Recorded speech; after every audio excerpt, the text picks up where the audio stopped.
तो hello welcome to lawyer academy India और मैं हूं एडवोकेट करण मौर्य। और हम लोग देखने वाले हैं अपना टॉपिक टीपीए का पार्ट 4 एमसीक्यूज का। अगर तुम लोग आईपीएस एसओ जुडिशरी या फिर एआई की तैयारी कर रहे हो तो उसके लिए बहुत इंपॉर्टेंट है ये लेक्चर। और नोट्स वगैरह चाहिए, एमसीक्यूज मॉक टेस्ट वगैरह चाहिए तो डिस्क्रिप्शन में डिटेल दे रखी है, देख लो जाकर। ओके, बाकी टेलीग्राम वगैरह पर भी जुड़ सकते हो, व्हाट्सएप पर। ओके, तो शुरू करते हैं। Section 118 of the transfer of property act defines. संपत्ति अंतरण अधिनियम की धारा 118 किसे परिभाषित करती है? गिफ्ट, एक्शनेबल क्लेम, सेल या फिर एक्सचेंज। तो किसे परिभाषित करती है बताइए आंसर।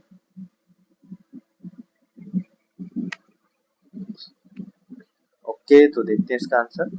यह एक्सचेंज को परिभाषित करती है। एक्सचेंज का मतलब क्या होता है? एक चीज के बदले दूसरी चीज। मान लो कि ए है और ये बी है। ए के पास है होंडा की कोई मोटरसाइकिल और बी के पास है हीरो की मोटरसाइकिल। इन दोनों को एक दूसरे की जो मोटरसाइकिल है वो पसंद आ गई, तो ए ने अपनी बी ने अपनी मोटरसाइकिल ए को दे दी और ए ने अपनी मोटरसाइकिल बी को दे दी। तो ये एक्सचेंज हो गया। ओके, थिंग के बदले थिंग। नेक्स्ट क्वेश्चन हमारा, how does an exchange fundamentally differ from a sale under property law. संपत्ति कानून के तहत विनिमय मूलतः बिक्री से कैसे भिन्न है? It is in an exchange, ownership of one thing is transferred in consideration of ownership on another thing, whereas in a sale, ownership is transferred for a price of money. या फिर an exchange never requires registration while a sale always does. या फिर an exchange can only involve immovable property while a sale can only involve movable property. या there is no legal difference, the term or interchangeable. Answer दीजिए आप लोग इसका 5 seconds में।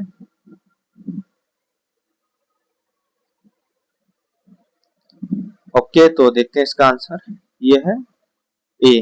ठीक है, एक्सचेंज जो है वो एक चीज के बदले दूसरी चीज होती है और जो सेल होती है वो पैसों के बदले लिखो होती है। ओके, नेक्स्ट क्वेश्चन हमारा, under section 112 of the transfer of property act defines.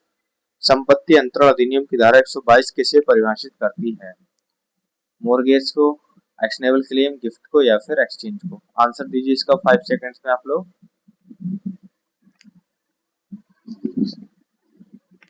Okay, तो देखते हैं इसका आंसर। ये हमारा गिफ्ट को। अब गिफ्ट क्या होता है? सभी को पता होता है गिफ्ट क्या होता है।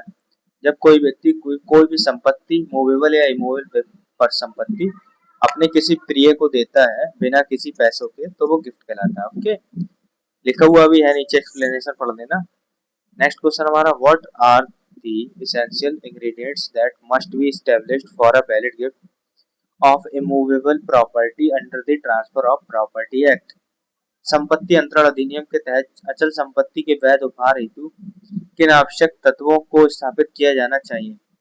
Absence of consideration, voluntary transfer of existing property by the donor, and acceptance by the donee during the lifetime of the donor while the donor is still capable of giving. या फिर आप minimum gift value of रेज 1 लाख, या approval from a magistrate before the transfer, या फिर payment of full market value by the recipient. बहुत simple question है, answer दीजिए इसका 5 सेकंड्स में आप लोग। ओके, तो सबको पता चल ही गया होगा गिफ्ट क्या होता है। तो ये है हमारा गिफ्ट। कंसिडरेशन गिफ्ट में नहीं होती है, सिर्फ वॉलंटरी ट्रांसफर होता है कोई प्रॉपर्टी का डोनर के द्वारा डोनी के लिए।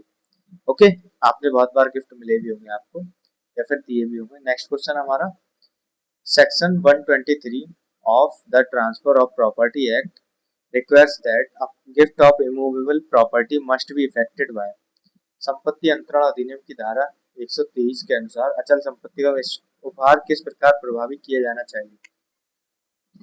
तो delivery of possession alone without any writing, या फिर a simple oral declaration in front of family members, या फिर a notarized affidavit without registration, या फिर a registered instrument signed by और on behalf of the donor and attested by at least 2 witness. Answer दीजिए इसका 5 seconds में आप लोग।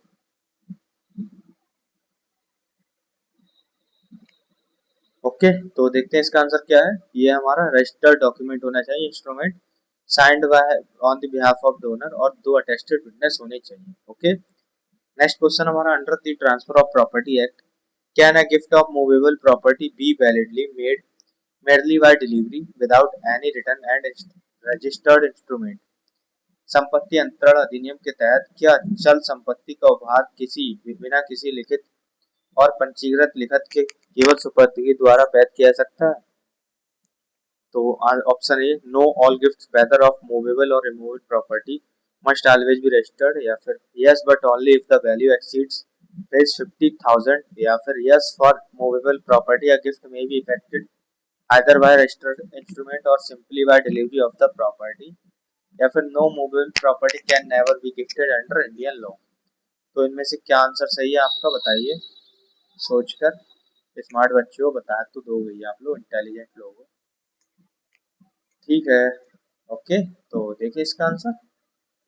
इसका आंसर है हमारा सी, मूवेबल प्रॉपर्टी है तो चाहे रजिस्टर्ड इंस्ट्रूमेंट से या फिर डिलीवरी ऑफ प्रॉपर्टी या फिर पोजेशन से हो सकती है। ओके, नेक्स्ट क्वेश्चन हमारा section 126 of the transfer of property act deals with. संपत्ति अंतरण अधिनियम की धारा 126 किससे संबंधित है?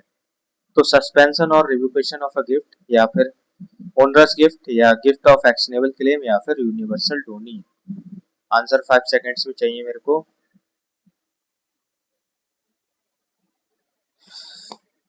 तो समझ गया आंसर क्या है? आई होप सबको पता होगा।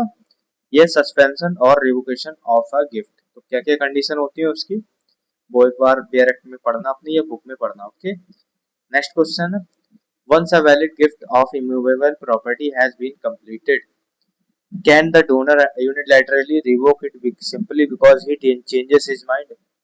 एक बार अचल संपत्ति का वैध उपहार पूर्ण हो जाने के बाद क्या दाता केवल अपना मन बदलने के कारण इसे एक तरफा प्रतिसंहरण कर सकता है? तो option A, no gift can ever be revoked under any circumstances, या फिर no a completed gift generally can not be revoked at the mere will of the donor except in the limited circumstances recognized by law such as a valid agreement for revocation on a specified event not dependent on the donor's own will, या फिर yes a donor can always revoke at any time at any place। Okay, या फिर any reason, या फिर yes but only if the donor is a minor। Answer दीजिए इसका 5 seconds में आप लोग।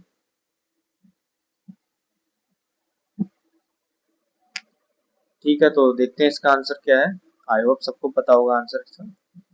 तो ये रिवोक नहीं हो सकता, लेकिन कुछ कंडीशंस होती हैं जिनमें रिवोक हो सकता है। ओके, नेक्स्ट क्वेश्चन हमारा section 127 of the transfer of property act deals with.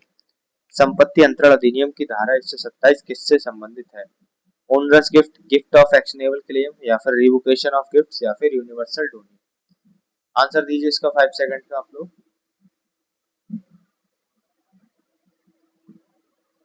Okay, तो देखते हैं इसका आंसर, ये है ओनरस गिफ्ट से संबंधित। ठीक है, नेक्स्ट क्वेश्चन हमारा ये थोड़ा मिट चुका है, चलो इसको छोड़ देते हैं। तो question 11, section 130 of the TPA deals with. संपत्ति अंतरण अधिनियम की धारा 130 किससे संबंधित है? यूनिवर्सल डोनी से, गिफ्ट ऑफ इमूवेबल प्रॉपर्टी से, ट्रांसफर ऑफ एन एक्सटेबल क्लेम, या फिर एक्सचेंज ऑफ प्रॉपर्टी से। आंसर दीजिए इसका 5 सेकंड्स में आप लोग।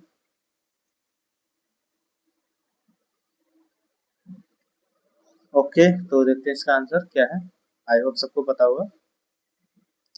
तो ये है transfer of an actionable claim. Actionable claim क्या होता है? एक्शनेबल क्लेम वो होता है जिस पर एक्शन लिया जा सकता है बट लिया नहीं गया अब तक। ठीक है, जैसे कोई प्रॉपर्टी है, उसमें किसी का हिस्सा आ रहा है और वो अभी तक उसने हिस्सा मांगा नहीं, तो उसके पास एक्शन लेने का वो है राइट, एक्शनेबल क्लेम है। ओके, नेक्स्ट क्वेश्चन हमारा, what is an actionable claim under the transfer of property act and it be transferred. संपत्ति अंतरण अधिनियम के तहत वाद योग्य दावा क्या है और क्या इसे अंतरित किया जा सकता है? तो a right over removable property only which cannot be transferred, या फिर a claim to an unsecured debt or to a beneficial interest in movable property not in the possession of the claimant which the civil courts recognize as affording grounds for relief and it is transferable, या फिर a claim that can only be pursued through criminal prosecution and is never transferable, या फिर a claim that automatically expires after 1 year and cannot be assigned। Answer दीजिए इसका 5 seconds में आप लोग। Okay, तो देखते हैं इसका आंसर। इसका आंसर भी है a claim to an unsecured debt or to a beneficial interest in movable property in the possession of the claimant, which the civil court recognizes as affording ground for relief and it is transferable. Next question छोड़ दो। Question number 14, तो इसका question से 14 है, section 128 of the transfer of property act deals with. संपत्ति अंतरण अधिनियम की धारा 128 किससे संबंधित है? Universal Downey, onerous gift, gift of actionable claim या फिर सस्पेंशन ऑफ गिफ्ट। आंसर दीजिए इसका 5 सेकंड्स में आप लोग। ओके, तो देखते हैं इसका आंसर। ये हमारा यूनिवर्सल डोनी। नेक्स्ट क्वेश्चन है, why does the law impose personal liability on a universal donee for the donors debts unlike an ordinary donee who receives only specific property. कानून सौर भूमि का दाता पर दाता के ऋणों हेतु व्यक्तिगत दायित्व क्यों लगता है एक साधारण दाता के विपरीत जो केवल विशिष्ट संपत्ति प्राप्त करता है? तो because universal donees are available always family members with a moral duty to pay debts, या फिर because there is no real distinction in liability between a universal donee and an ordinary donee, या because the law wants to discourage all gifts of property in India, या फिर because receiving the donor's entire estate is akin to stepping into the donor's shoes altogether, so it would be inequitable to let the such a donee enjoy the whole estate while the donor's credit are left. Answer दीजिए इसका। Question लंबे हैं but क्या करा जाए, exams में ऐसे question आते हैं। ओके, तो देखते हैं इसका आंसर क्या है। इसका आंसर हमारा डी है, पढ़ लेना आराम से। नेक्स्ट क्वेश्चन देखेंगे, section 129 of the TPA deals with. संपत्ति अंतरण अधिनियम की धारा 129 किससे संबंधित है? यूनिवर्सल डोनी लायबिलिटी, या फिर ओनर्स गिफ्ट, या फिर savings for donation mortis causa Muslim law gifts, या फिर registration of gifts deeds. 5 second answer देने को।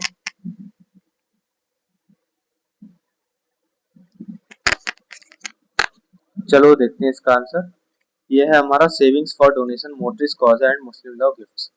नेक्स्ट क्वेश्चन देखेंगे,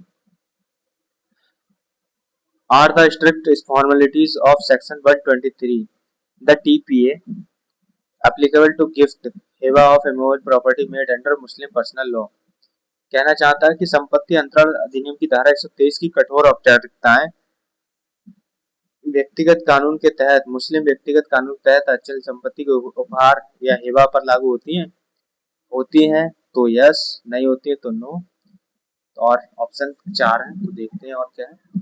no, Muslim law entirely provides gifts of immovable property, या फिर yes, every gift of immovable property in India regardless of personal law must strictly comply with section 123, या फिर yes but only for gifts made after the year 2000, या फिर no, section 129 says the Muslim law relating to gifts under the which a valid hiba requires only declaration, acceptance and delivery of possession। Answer दीजिए इसका 5 seconds में। Tricky question है but क्या करा जाए, exams में ऐसे क्वेश्चन आते हैं, इंपॉर्टेंट मार्क कर लीजिएगा। ओके, चलो देखते हैं इसका आंसर क्या है। आई होप सबको समझ तो आ ही गया होगा। इसका आंसर है नो, क्योंकि इसको सेविंग्स दी है 129 सेक्शन में। ओके, नेक्स्ट क्वेश्चन हमारा, ए ओज रेज 2 lakh under a simple A owes B रेज 2 lakh under a simple unsecured loan agreement, ठीक है, विद नो मॉर्गेज और pledge. B wants to transfer his right to receive this 2 lakh to C. What kind of transfer is this and how must it be affected? मतलब A B का एक साधारण असुरक्षित जो ऋण है उसके तहत 2 लाख रुपए का ऋण है, ठीक है। बी इस 2 लाख रुपए प्राप्त करने के अधिकार को सी को अंतरित करना चाहता है। यह किस प्रकार का अंतरण और किसे कैसे प्रभावित किया जाना चाहिए?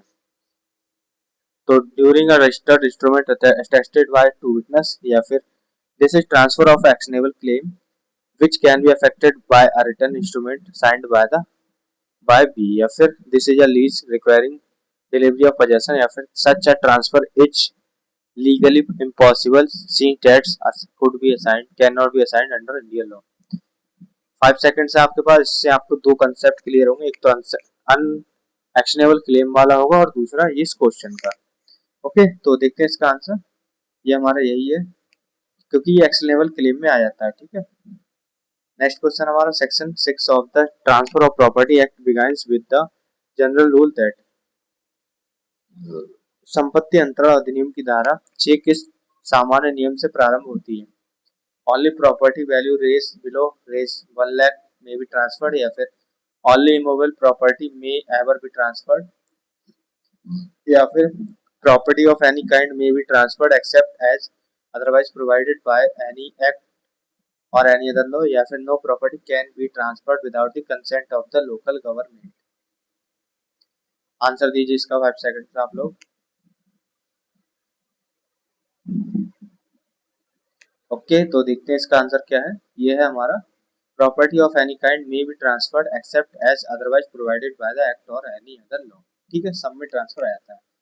नेक्स्ट क्वेश्चन हमारा under the general exception to transferability recognised in property law, why can a mere right to sue not be transferred. कहने का मतलब है कि संपत्ति अंतरण अधिनियम में सबको ट्रांसफर हो सकता है, लेकिन बाद लाने का अधिकार क्यों ट्रांसफर नहीं होता है, अंतरित नहीं होता?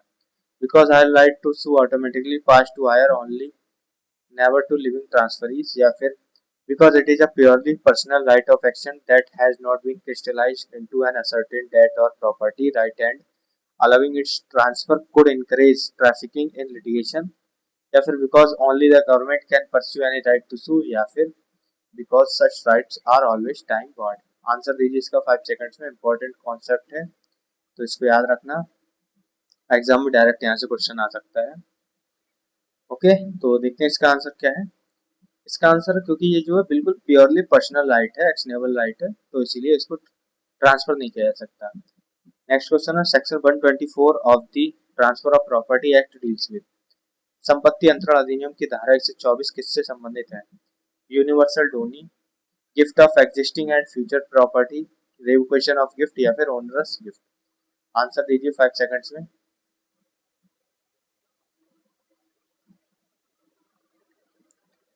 ओके, तो देखते हैं इसका आंसर। ये हमारा gift of existing and future property.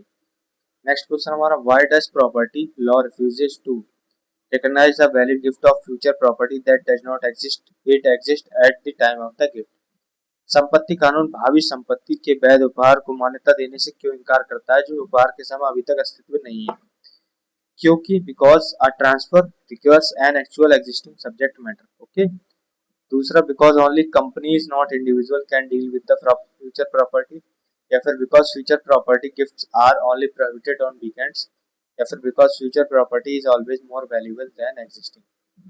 5 seconds में आंसर देता हूँ। इतने सारे क्वेश्चंस कर लिए तो इसका तो आंसर पता ही होगा। ओके, तो देखते हैं इसका आंसर। ये है because a transfer requires an actual existing subject matter. ठीक है, इसलिए फ्यूचर का जो मैटर है उसका गिफ्ट नहीं बन सकता। नेक्स्ट क्वेश्चन है, a gift deed purpose to transfer to be both A's existing house and any property that A may acquire in the next 5 years. Is this gift deed or fully valid? एक उपहार विलेख B को ए द्वारा विद्यमान घर जो पहले से ए के स्वामित्व में है और अगले 5 वर्षों में ए द्वारा अर्जित की जाने वाली कोई भी संपत्ति दोनों अंतरित करने का दावा करता है, क्या यह उपहार विलेख पूर्णतः वैध है?